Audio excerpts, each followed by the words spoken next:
వెంకీ నువ్వు ఇప్పుడు మళ్ళీ ప్రవీణ్ అక్కకు ఫోన్ చేసావని చెప్పి కాల్ చేసింది నాకు. Okay, that is your wish, చేసావు.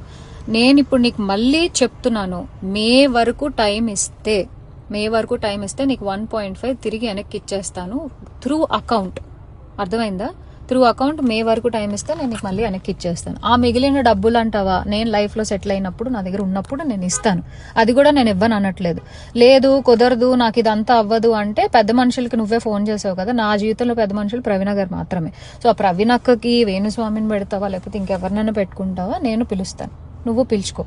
ఓకే, నేను ఇంకా నీ ముఖం చూడాలనుకోవట్లేదు, ఈ విషయం గురించి మాట్లాడాలనుకోవట్లేదు. నాకు మే అనే ఒక్క టార్గెటే కనబడుతుంది, ఆ మే వరకు నేను నీకు డబ్బులు ఇవ్వాలి అంతే.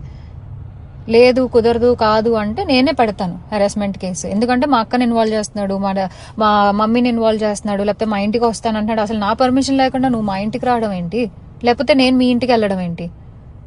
ఇంట్లో వాళ్ళని ఇన్వాల్వ్ చేసుకోకుండా నువ్వు నేను మాట్లాడాలి, నువ్వు నేను సాల్వ్ చేసుకోవాలి అంటే నా వైపు నుంచి ప్రవీణ్ అక్క వేణుస్వామి మధ్యలో కూర్చుంటారు. మే వరకు నేను ఆ డబ్బులు